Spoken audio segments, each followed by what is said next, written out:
Hello, viewers. Welcome to another exciting episode of the Semiconductor Podcast. Today, we have our honorable guest, Mr. E.T. Tan from Malaysia, and he started his career from the Silicon Valley. Then he has gone through a lot of companies, and once he returned to his home country, Malaysia, he has played a lot of leadership roles in multivarious companies, including the most important thing, the Penang Skill Development Center. He was a CEO, and right now he gives a lot of views in both technical and strategic to all the companies in Asia to achieve their challenge in getting into the race of 3 trillion. You can see the money, right, in by the year 2030. So we have our honorable guest today. Welcome, ET, to our semiconductor podcast. Uh, and so we will start from the very beginning. You are a very experienced person of almost 3 decades, more than 3 decades. So you have seen a lot. Uh, and those views are very much important for our viewers because if we do not know the history, if we do not know the past, we cannot see the future. That is the basic philosophy. So when you started very long ago, uh, how and when you realized that the semiconductor is going to boom? Oh, hi, Mitro. Thank you very much for having me on your show. Really appreciate. You have a great number of viewers and so on. The introduction, thank you very much. Um, so, when did I realize about semiconductors? So, when you are young, you don't really think much about semiconductors. But where it really happened when I started thinking and seeing that beginning to have LED lights. Okay, when light bulbs get replaced by LEDs, then you realize it's semiconductors, and then you find that we have chips in your credit cards. You have a credit Yes, card, yes, you have a yes. chip in there. So that's when I started looking at it and going, if chips can go everywhere, then then it is going to grow very fast. It's a matter of where and how it gets implemented. So we today see chips in your hotel rooms, the locks, the aircon control systems, and so on. So it became even more exciting for me when I was at Silterra, which is a Malaysian fab, and we were working on DNA sequencing chips. So that's an amazing thing because DNA requires huge labs, huge equipment, and there was Silterra helping a small company create a chip, very small chip, and we're doing DNA sequencing. So that's where you start realizing, hang on, chips can go into healthcare Okay. besides electronics.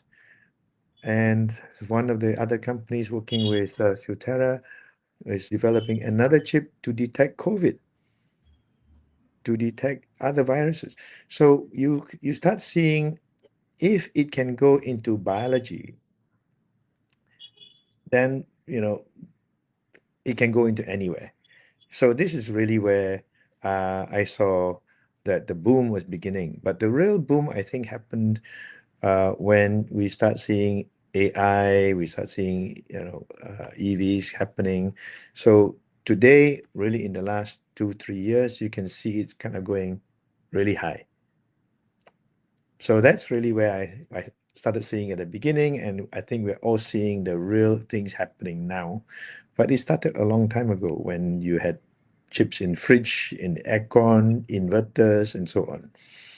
So yeah, it's a long time ago. Yeah. So one follow-up question to this question: what is a kind of thing that was earlier views towards the semiconductor and present? when you view towards the semiconductor? Do you see people have different views towards the semiconductor chips? All semiconductors. I mean, not only silicon. It could be gallium arsenide or anything. Okay, so I would say only very specialized people really understand semiconductors. The normal man in the street, most of us, we don't even think of it as a semiconductor, right? So we have a credit card. So credit card in the old days just had a magnetic strip. Yeah. Then a chip went in, so we call them chip cards. We never even thought of it as semiconductors. So the word semiconductor was not related to the word chip. Yeah. And so those applications started coming in. Um, but the engineers who are working on the technology, they understand it. And so they really work harder and harder into it. And so that's really where the exciting parts happening for the engineers. Even today, I think many people don't understand about what is a semiconductor. Yes, that's the very much fact, because people see things, but they cannot penetrate inside with their eyes. Only people can penetrate inside with knowledge. That is the thing that gives them psychological penetrability to see something inside. I hope I Yes. resonated with you. Correct. In fact, there is a story that I can relate that someone it's a science fiction where to talk about if we took today's watch, a digital watch, and you had a time machine and took it back to 1940s, 1940s, 1950s. When they look at that watch, they would not know how it works. They would think it's magic because Correct. you cannot see how it works. Great. So you have a lot of vision for many years. Things do not change drastically with time. Things take time to change. So in that context, uh, since the time you are in Penang in Malaysia, you came back to the home country. How the semiconductor industry grew up in last 30 years, maybe, or maybe lesser than that time. So, from your eyes and your philosophical point of view, how did you see that things have grown? So, grown means not only financially, but also at the education level, and also through the awareness of the people. Yeah, I was born in Penang. So when I was a little kid, Penang did not have any electronics. I kind of remember almost 50 years ago. In fact, electronics started in Penang about 50 years ago with the companies like Intel, AMD, HP. They came merely for semicon assembly. They were assembling memory. Okay, as they expanded, uh, they started working with companies locally to develop the tools. People here really did not really understand what it was. All they thought was it's a factory and we were assembling things. And so many people felt it was a great source for jobs and started working there. And of course, people were not familiar with working in a factory because in a factory you cannot move. You have to sit in the same place for 8 hours. And so it was not easy for people who are not used to it, but some did. And so that's how Penang actually grew. Those big multinational companies started. As they grew, they worked with local companies to develop the tools, develop equipment, and those companies needed people, and that's where they start hiring engineers from local universities. That's kind of how kind of it grew over the last 50 years, actually. So today, um, those companies have developed their own expertise, they have developed their own technologies, and some of them are working on some of the most advanced stuff uh, in the semicon industry because of the experience that they have. Great, great to know about that. And as you said, well said, that people initially know this is assembling, we are joining things while working, and they did not had the vision of depth. That is mean the philosophical depth. Okay, this is semiconductor, and that has an importance there.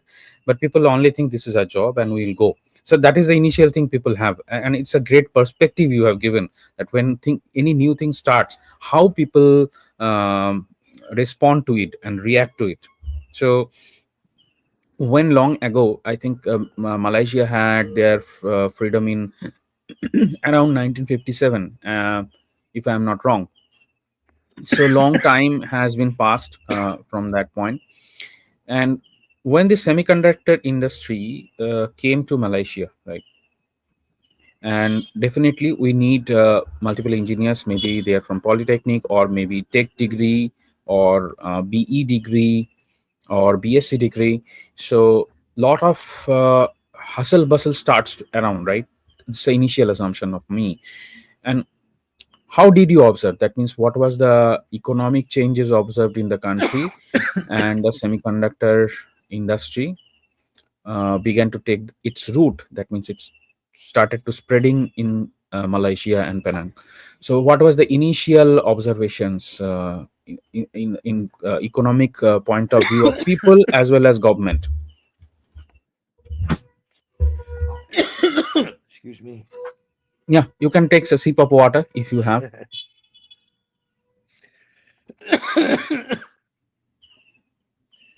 Initially, it provided jobs. Those jobs were in assembly, test. So it was located. It was located only in Penang area. So as the industry developed, we need more engineers. Okay. Um, you will see what happens is that it was the successful companies from overseas, the reputation started growing. And so that attracted other companies. And so you see this ecosystem being built, you know, kind of organically. The big companies, they came in, they expanded. That expansion created jobs, and that got people to start being hired. They found those jobs.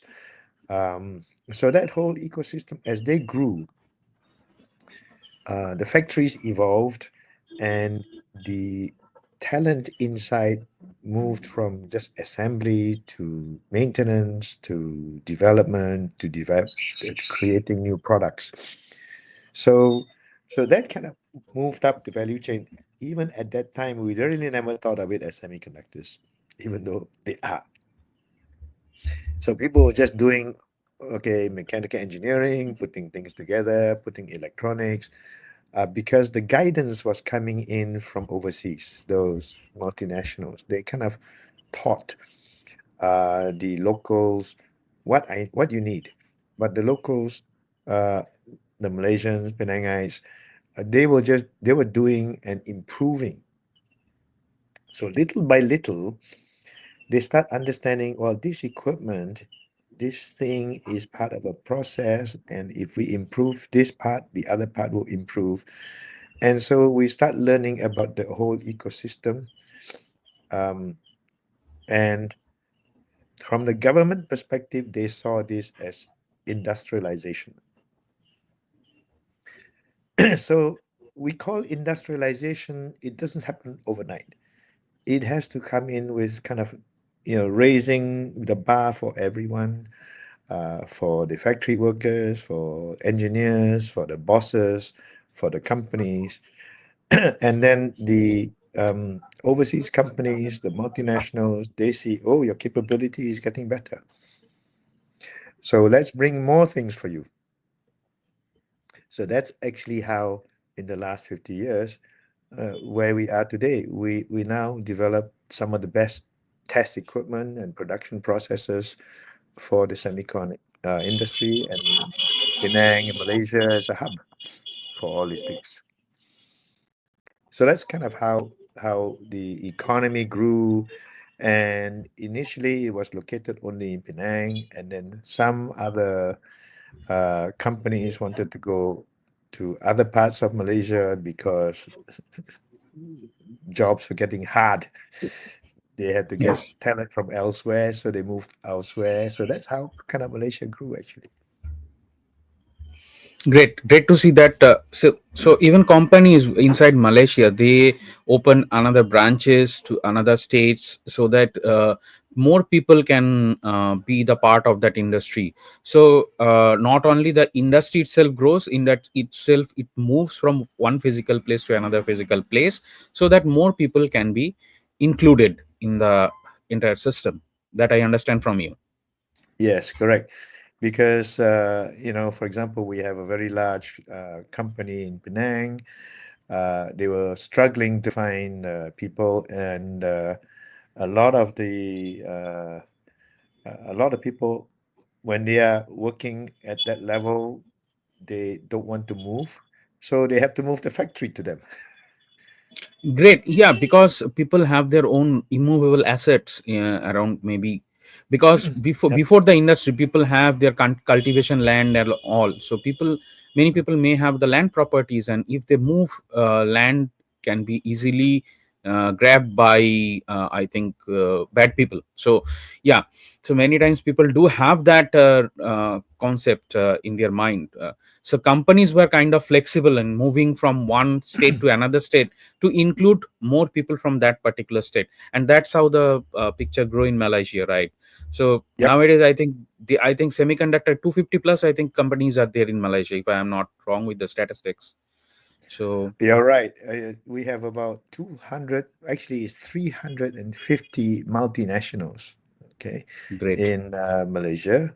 And we have over 6,000 local companies supporting that.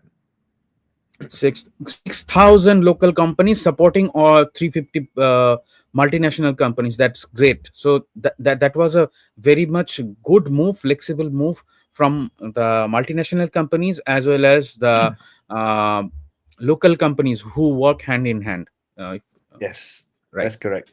Yep. So the local companies are in the ones directly supporting the multinationals. We call them tier twos.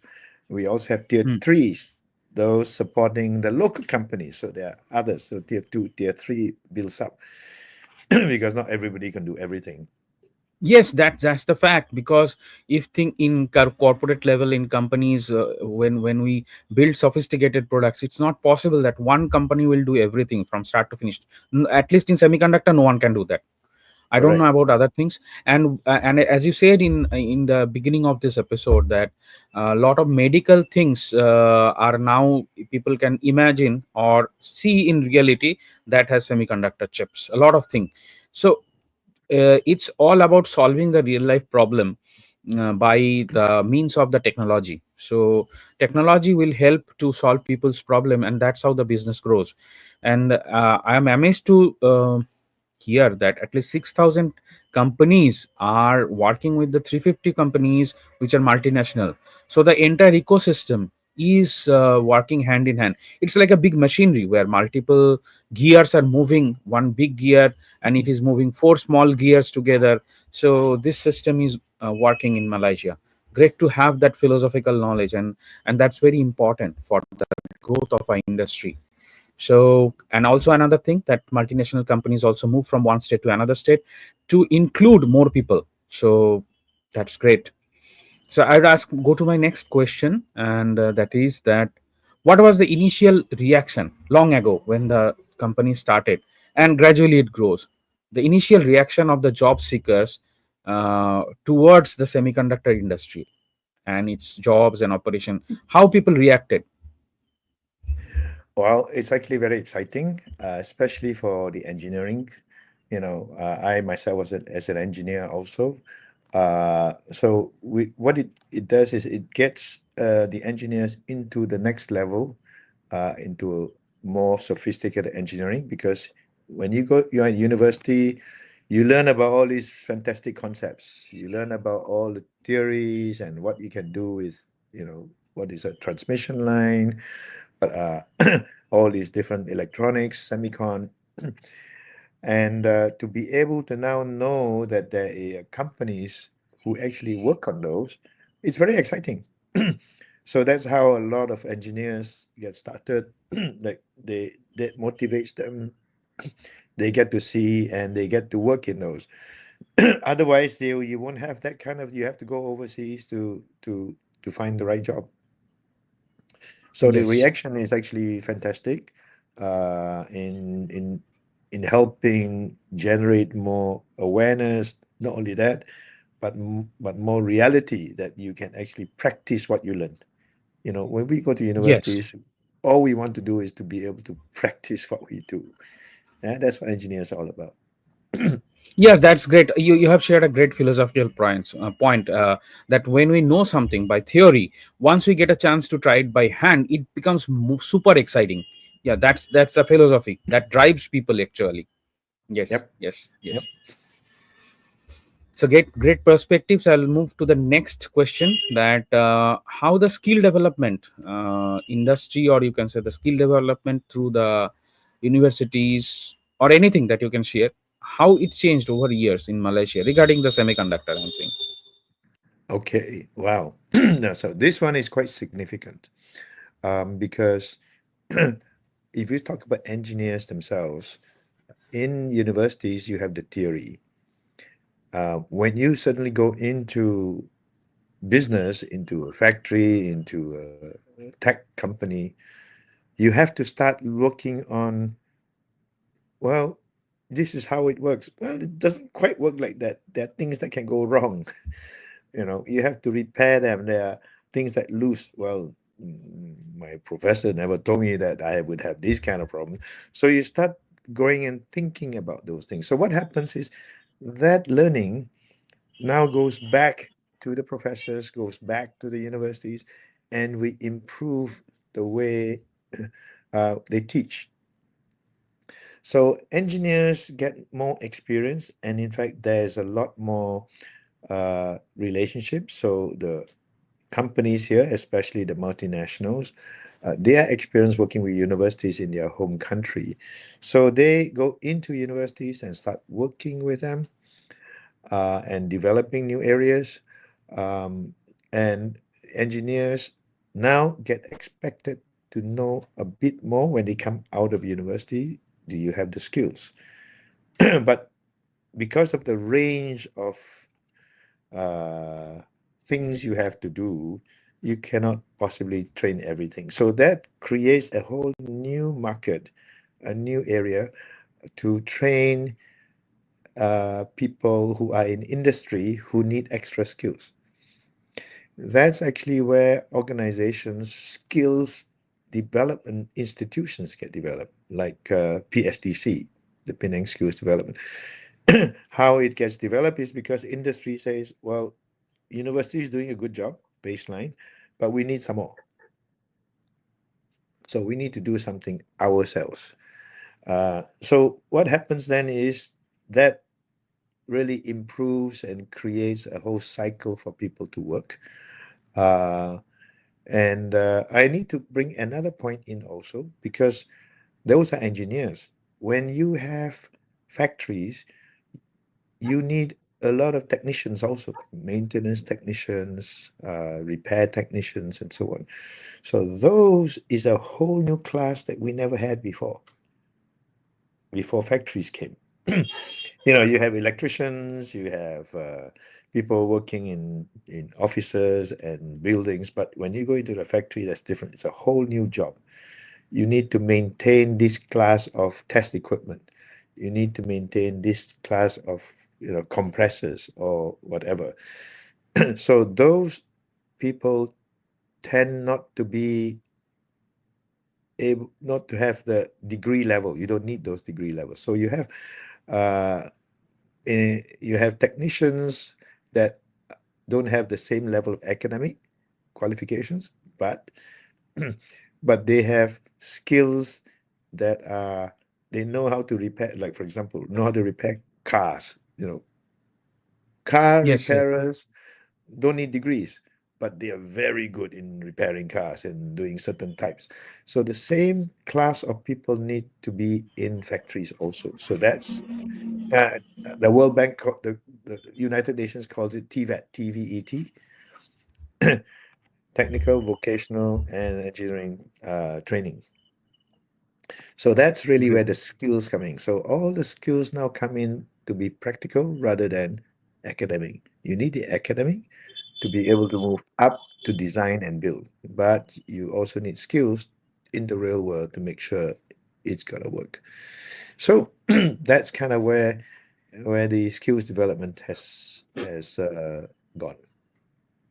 So I can map the things that you said, the basic skills that a repairing technician has. So I think we have kind of ITIs and polytechnic schools where people learn this kind of stuffs for having the technician level. That means they know how to foster the equipments, maintain the equipments, because if there is an industry which is making production, then the equipment has to be keep rolling. That means the show must go on, and for that purpose people will come, and people will come and stay there to maintain that, keep running it. Okay, if there is a trouble, they have to troubleshoot, and they have to keep the show going on. So that you said that it's a very hands-on skill, apart from the academic skills that we have to make a design and go do it. So multivarious level of skill sets are required when the industry is expanding inside. That I understood from you, and I rephrased so that my and my viewers they also understand. So Yeah, it's great, yeah, great to know. you got it absolutely right. Great, great. So I'll move to the next question. That uh, when there is an industry, right? Industry comes into a country. It has not only technological dependency, but it also has many other physical dependencies where people come into action for jobs. Okay, so to sustain the industry we need supporting things. I'm not saying technically, but apart from the technical, the industry also has. So how Malaysian universities have become involved and evolved alongside with the semiconductor industry? What role did they play in the current progression of the semiconductor ecosystem? So yeah. Very important, very critical role. Um, Universities, first of all, they train the talent, the engineers we talked about earlier, but more importantly, also certain universities also focus on research. Okay, so first of all universities uh, teach, train, and on talent and get people to know about a knowledge. Not every university has the capability to do research. Okay, because for research you need to have a very high level of professorship. You also need to have the right kind of equipment and network to be able to do that. In Malaysia, we're very fortunate. In Penang, we're very fortunate to have the University Science Malaysia, one of the premier engineering schools, universities in Malaysia. We also have four or five other ones in the rest of the country. The role they have is to look at research in many areas, not only semicon, they have their own research in agriculture, in the fisheries, in botanics, in other things. For this topic, we talk about semicon. So we have many of them developing, researching areas like photonics, molecular medicine, microelectronics, nanoelectronics, materials, and so on. So those are important areas. And so when the multinational companies come over, they find that out.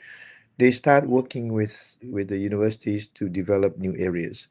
Um, one of those very successful ones actually is We probably all know Osram, one of the lighting companies, uh, Semicon.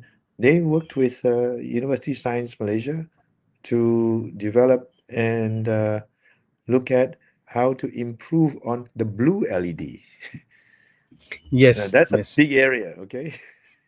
Very deep. So the university here has a department that does nano optoelectronics and wide band gap semicon materials like gallium uh, materials, alloys. Okay, so all those are important as we develop things like solar sensors and different kinds of light emitting products. So that's Yes, really from the where, 3-5 category, the 3-5 semiconductor category. yes, the The three five categories. Yes, yes, wide band gap. There are others also. And we have others working on artificial intelligence. We have working on, apparently, well, we have some working on quantum also, actually. great, great. Yeah, And when talking about universities, right, we have separate universities and departments. They are working on their core subject, and it's a quest for me also, and also my for my viewers, that if separate departments are working on separate core subject, specialized subject, how they talk to each other. That means I have a problem, say, and theoretically I say I go to Mr. Person B who is working on another core sector. How this exchange ideally should be there. That means, okay, I don't know that my solution is with me. My solution is with Mr. B or Mr. C or Mr. D. So, but however, Mr. B and C and D, they are working in their core sectors, maybe in research as per the university or maybe in industry. So how to bridge those gaps? So if you can envision something or say something on that. sure. Okay, there are kind of three levels I will go through. Um, at the most basic level, the universities do have their own kind of network. They have their institutes, and we usually have like the IEEE come in, and we have the local chapter of IEEE or the Malaysian engineers. They create those topics and invite all the related faculties from the different universities come and share. So that's actually one that's very active going around. The second one is international conferences that come and go. Uh, B- Penang and Malaysia is beginning to be a very hot area for semicon conferences. There's one that Yes. I'm giving a keynote next week in KL. There's a few others happening around. So that is where the universities and research institutes they go in and listen. Okay. And the third one is actually direct connection. The government in Malaysia, we create working groups together. I myself is a participant in one of the very important working groups based on the National Semicon Strategy. So you probably heard of Malaysia's Yes. NSS. And underneath that is several working groups, one of which is for advanced packaging. So we bring all the universities together and different companies. And that's where we have the forums to discuss where should the research go. So it happens at kind of three different levels on how the discussions happen. Um, of course, there's always ways to improve, always room for improvement. But the most important is that the researchers get as close communication and connection with industry because industry will tell you what you want. When you're in research, you can go very far, very straight, and the research that nobody else will be doing, you will be doing. That is great. You also want to know what is the midpoint, what is the near point deliveries, and those is where industry tells you. So industry tells you where is the near point. It kind of gives you a milestone to achieve so that you're in the right direction for your long-term goals. That's great. That's a great perspective and philosophy that to hear about this thing. And I would like to thank you for that. Giving this kind of perspective is very philosophical, yet that is very much applicable to the real world. If we want to transform the things and move the gears faster of the industry, academia, and all skill development. I'll move to the next question. That now, as you have said, Malaysia has 350 multinational companies plus 6,000 companies to support them with multiple tiers of them. And when it's machinery, right, a lot of workload comes. Do Malaysia outsource works to other countries, maybe Asian countries or maybe Western countries or maybe some other part of the world? Surplus work means the work that is has to be, there is a TAT, that is a turnaround time have to be achieved for a product. So if is this kind of situation that Malaysia outsource works to other countries maybe? So is that the situation there? Yes, definitely. Um, so most of the time, so I explained earlier, the local um, multinationals, they source their expansion equipment from locally. So they would already select the local companies to be able to do those things. Um, those multinationals also source from outside to help because there are some materials, some expertise we don't have. So they would then assist to say, well, you can do 90% of this for us. This 10% will have to come from this one. This is my preferred vendor. You work with my preferred vendor, okay, to insert this thing into the product that you're going to give me. So that's tends to be initially how it works. So as the local companies get the more experience, they can then explore their own sources because Yes. we can't do everything ourselves. The local companies will still need to get materials from outside. So they do that, and they have to do that because the with a multinational, they are expecting the best in the Yes. industry. In the industry means globally. They are looking for the best. So the fact that they are choosing a local company means we are the same quality expectation as where they can get somewhere else already by selecting the local one. So that's why the Malaysian local industry is actually world class. Okay. Great. Great. Yeah. So that kind of see how they kind of amplify each other and help each other as a huge ecosystem.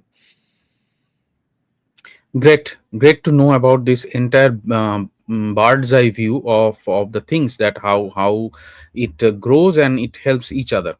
So that's a great perspective from the bird's eye view. Now I'll move to the next question. That I think in 1957 Malaysia had independence, and lot of decades passed after that.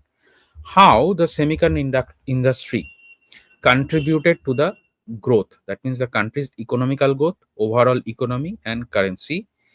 uh, is the curve is going up, or is it something the governments need to put in more, or how it is happening? Just a quest for that. Okay. So 50 years ago, Malaysia was exporting rubber and tin, Yeah. mostly natural products. Yes. Today, and well, not today, let's give you some statistics. I got one 2021. Yes. The volume, the value of E&E, electronics, exporting from Malaysia is 80 billion, 80. Okay.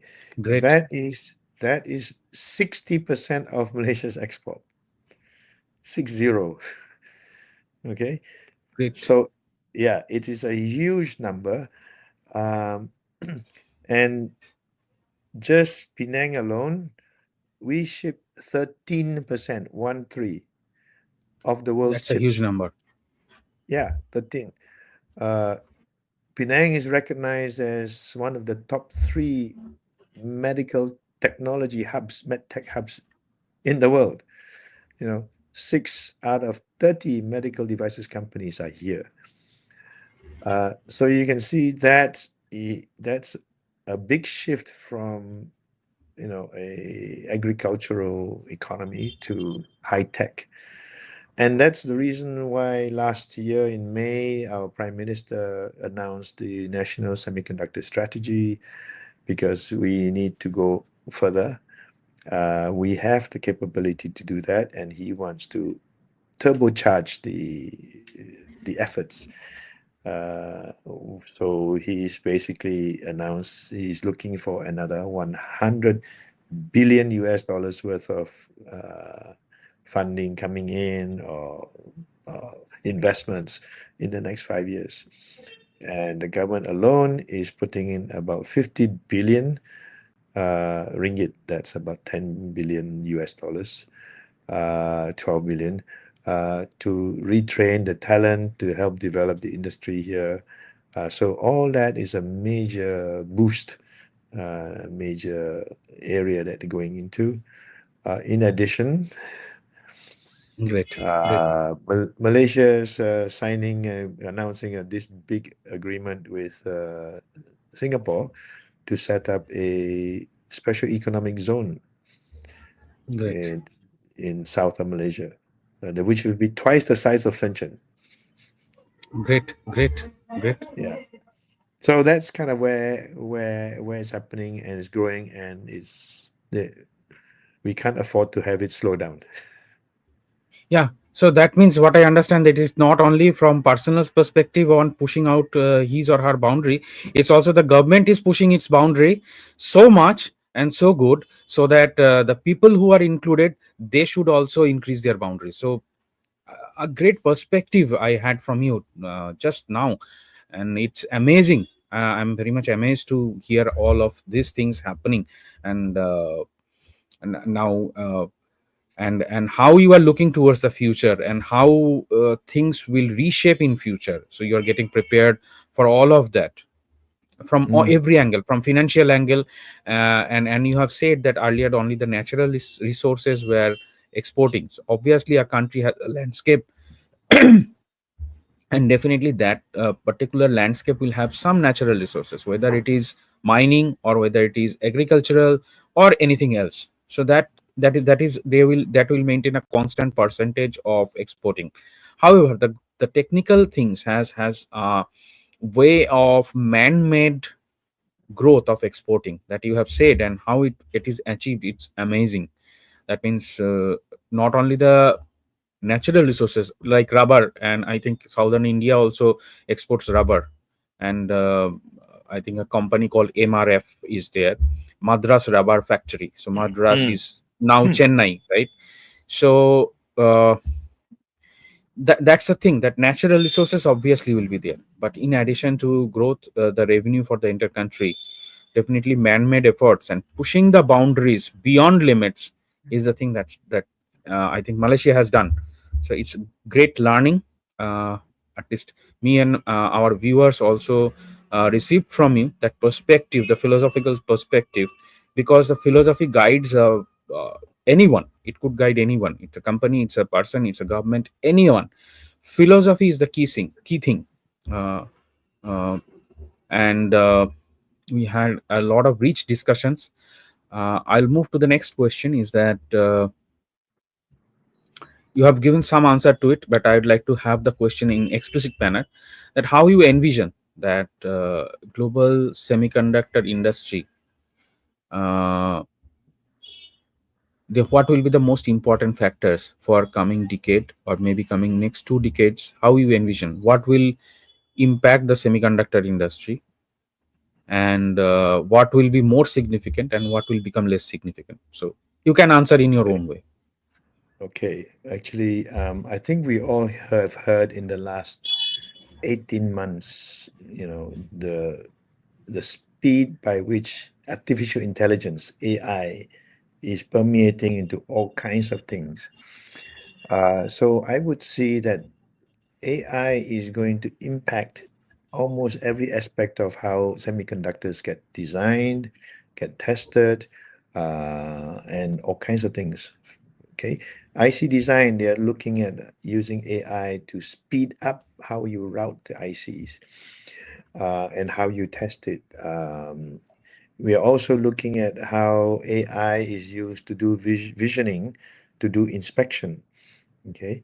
And you can look at how we improve the yields and so on. So AI, I think, is going to make things very different. We don't know how, but we know that those are some of the things that people are working on, and it will only accelerate. Okay. So that's the one that we can all see is very obvious.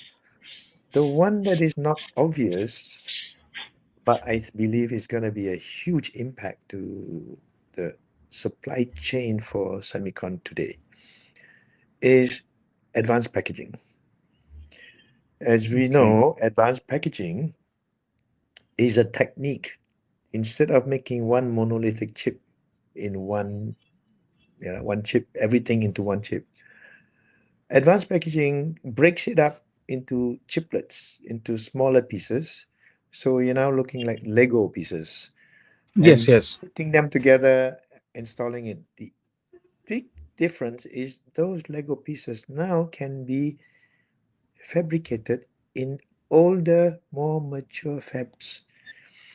You don't need to Great. all have to go to the high-tech fab. If you're monolithic, you need this small piece to be in 4 nanometers, very small, 2 nanometers. The whole thing has to go into 4 nanometers. So Great. that's Great. expensive. But if you break it up, only that small piece needs to go into 4 nanometer fab. The rest Great. can still go 24, 25, even 70. So the old fabs will get a huge new life. That's a great perspective. So most people don't think of it because all you hear is we are going to go into 2 nanometers, 1.6, and so on. But China has 40 to 50 fabs that are not advanced. Okay. Great. And everywhere else, not everybody can afford a new fab. A new fab today costs 20, 30, 40 billion US dollars for one. So advanced packaging breaks all that up and it then says, you go use those old fabs. Things will get cheaper. And that was how AMD managed to create higher performance chips than Intel. They did it that way. And so Great. everyone's now learning from that and going, I can do this for everything else. So I Great. think Great. we've only started and it's going to accelerate once we know how to put these things together because putting them together creates a whole new set of requirements. So I see that as a big thing that's going to change and it's going to be a very big difference. At least I got some oxygen from you right now for breathing for maybe next 50 years to say, yeah, because only AI, it seems that it was blindfolding me, and you cut that blindfold and you said, yes, semiconductors themselves will survive by the technology called advanced packaging and chiplets, and that's how the old fabs, which are more matured, I think even 90 nanometer, 180 nanometer also things are there today in market, many things that where we don't need advanced operations, we need regular operations, just to help our daily lives with solutions. So solutions from higher nodes still could be there, and chiplets, we made one episode about the chiplet. We have multiple kinds of episodes. We have know-hows, we have FAQs, we have Q&A, we have R&D, all type of episodes in our channel. So one episode we made on the chiplet, uh, but your perspective adds a very much importance to the chiplet and how it is going to impact the next couple of decades. Yes, because when we hit the ceiling, right, according to Moore's law, we don't know where to go. And that is the thing where the chiplet is actually giving oxygen, it's giving a bigger room to think. And AI will make it faster, right? As you said that we need a smaller Lego block to be in 4 nanometer, and yeah, or 3 nanometer or 2 nanometer. Rest of the things we can break it down as per our need with the old node. So it will be cost effective, it will be, the design will be much more simpler, because for 4 nanometer, everything as a designer perspective or as a verification perspective, it will be cumbersome.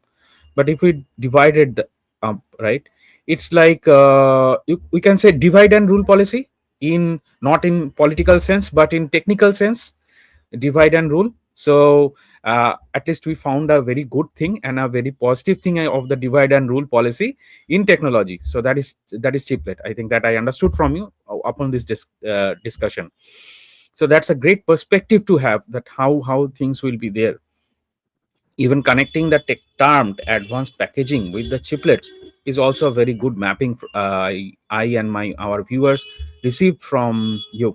Thank you for that particular connectivity. So the connectivity actually bridges all the gaps. Once the gaps are bridged in mind, they can be bridged in the real world. So first thing is human mind, where it has to get bridged. I'll move on to the next question. That You have very long career as a professional, now mentor. Give some tips to your juniors across the world, how the technically to be relevant and fit, because our channel here, it is global. So as the sun moves, it gives the ray to different landscapes. We get viewership from all those sunny areas around the whole day. We can see our by our Google Analytics and all, that people are viewing from different country, different perspectives. So uh, to the all global audience, so give some advice tips, so that they should be like in the gym of technical gym or the mental gym, how they will be technically relevant and fit. Redul, Yeah. I think your audience will all know who is Steve Jobs. Yeah. And Steve Jobs' most famous quote: stay hungry, stay foolish. My advice is stay hungry, stay curious. Why curious? Because it's about trying to understand what you do and why some things do. So, what I did, I was curious about electronics. I was curious about how it works, who is involved, how to make this work, how to make this happen, what do I need to do.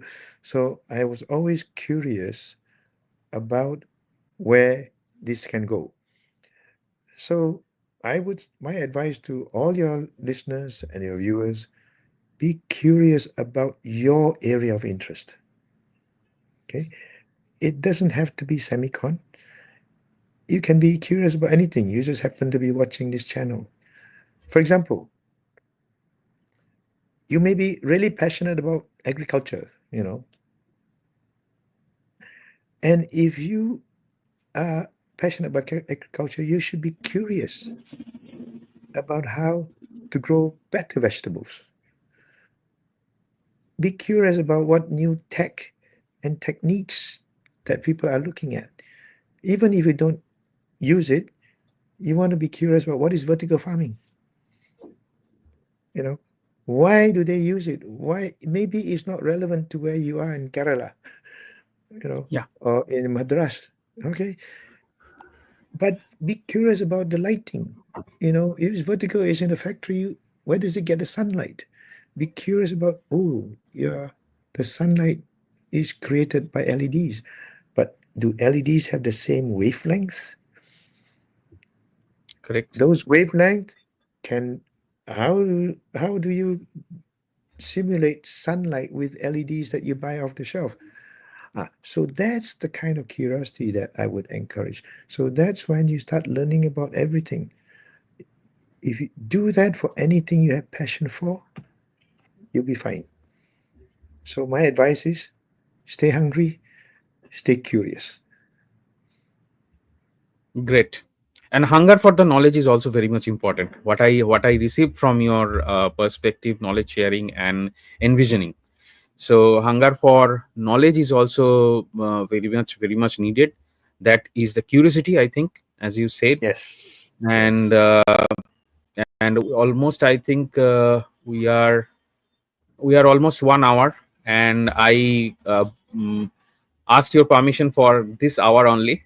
So anything apart from the questions, anything you have to say to our viewers who are globally watching you, maybe live, maybe later recorded, because it will stay archived in our channel forever, as long as the YouTube is there. So I would repeat what I just said.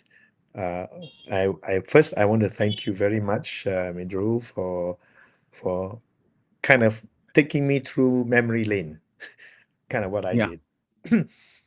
um, Not everybody can follow the path I take. Every path is individual, and every path is the one that you decide to take. So the most important, I would say, is take it because you are passionate about the area, passionate about the destination. And as you go along, don't just go blindly on one path. Stay hungry, stay curious. yeah. Viewers, you have received your technical dose or for your mental gym from our honorable guest today. And I think the young generation who are watching this, maybe live, maybe later on recorded, so you have to be very much curious what is there and why things are happening. You have many things by smartphone today. You are at your ease.